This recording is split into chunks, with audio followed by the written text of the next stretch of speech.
com ele. O que você fez? Você tá ficando doido. Com medo, né? Que agora eles vão vão vir na gente, porque imagina, eles não têm trigo. Sim. Eles vão vir com sangue no olho. E eles têm um poder bélico maior do que o nosso. Que eles tinham a tecnologia do aço, né? Imagine se Estados Unidos e China agora perdem as reservas de água deles, por exemplo, e começam a querer invadir o Brasil para pegar água do Brasil, qualquer coisa parecida, um mundo pós-apocalíptico. Aí eles chegaram e falaram assim, olha, por que você fez isso? Nós vamos fazer o seguinte, vamos prender você e entregar você para os filisteus. Pra tipo assim, não vem invadir nossa terra não, o seu problema é com eles, resolve com ele lá. Aqui. Aí o Sansão deixou, tá bom, né? Só que ele deixou, mas mais uma vez ele fez de birra. E quando eles vão entregar ele para os filisteus lá, ele solta da coisa e com uma queixada de jumento, ele fere acho que 1.000 homens. 1.000 homens de uma vez só. Vem 3.000 homens de Judá até Sansão e fala assim, bicho, seguinte... Momento John Wick a gente vai te entregar. Aí ele fala assim, só não me mata.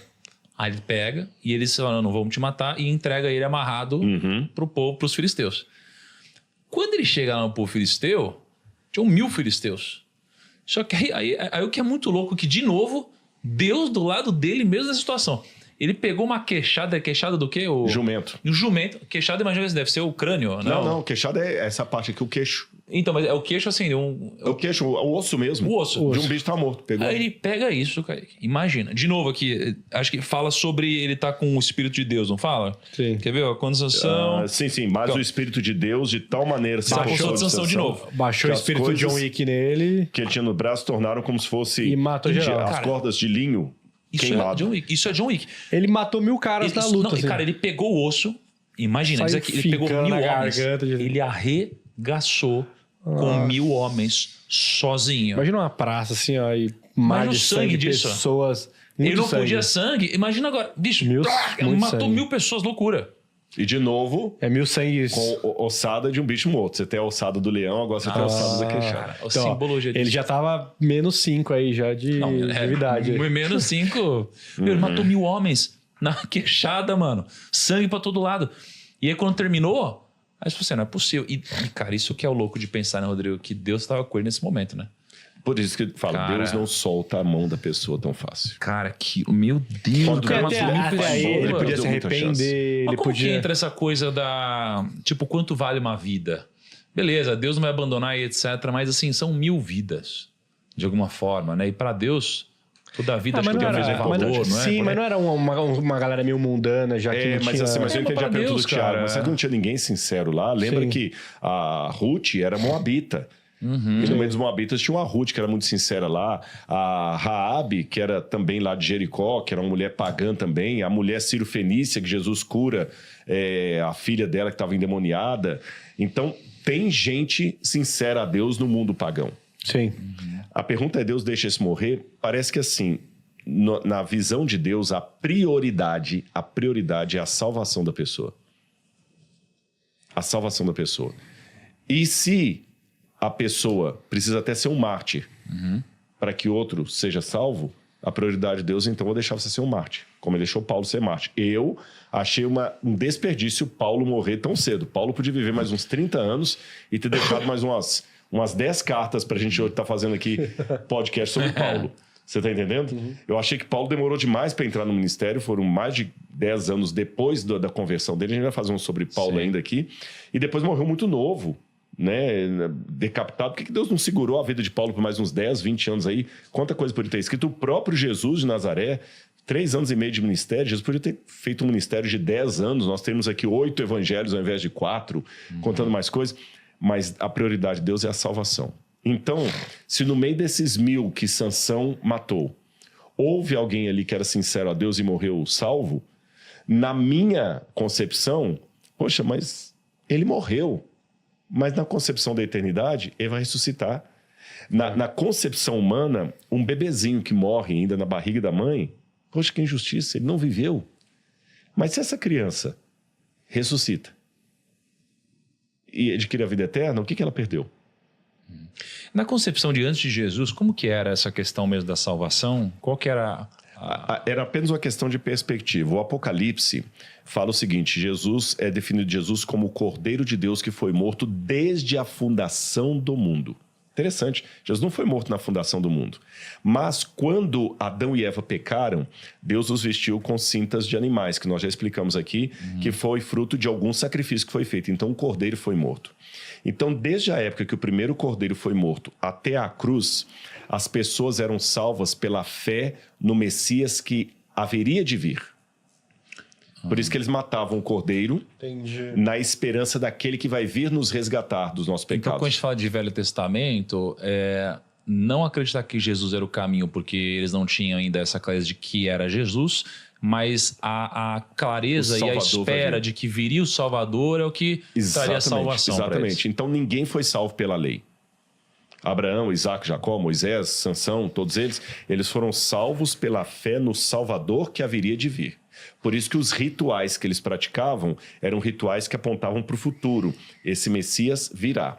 Nós que vivemos depois da cruz, como eles, somos salvos pela fé, não pelas obras. E os ritos que nós praticamos apontam para o Messias que veio. Então, enquanto eles olhavam para o futuro, nós olhamos para o passado. Por isso que eles praticavam a matança do cordeirinho, esperando o Messias que viria. Nós praticamos a Santa Ceia, relembrando aquele que veio. É engraçado até que dia precisa fazer um sobre salvação, né? Seria um tema legal. Dúvidas profundas e técnicas. É até engraçado que na primeira temporada do The Chosen lá, era muito nítido e claro a vontade de achar o Messias, o Salvador, né? Que o pessoal achava que ele veio salvar a gente. Não, ele é o nosso Salvador. Ele é o Messias. Então a ideia era bem latente, né?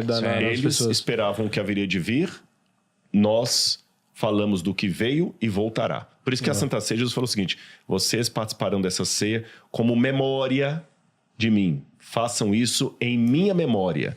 Quer dizer, passado.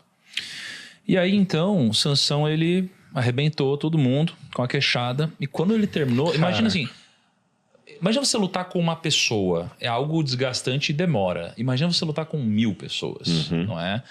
Não deve ser algo rápido. Então ele deve ter passado com certeza horas, né? Nessa briga. Sim. Além de ficar muito cansado, ele também ficou com fome e sede. Ele diz aqui que, sentindo muita sede, Sansão clamou ao Senhor e disse: por meio de teu servo, deste esta grande salvação. Será que agora vou morrer de sede e cair nas mãos desses incircuncisos? Então, acima de tudo, depois de tudo isso ainda, então o Senhor fendeu a cavidade que estava em Lei, né, que é o nome do lugar, e dela saiu água. Sansão bebeu, recobrou alento e reviveu. Na verdade, em hebraico é Ramat Lehi.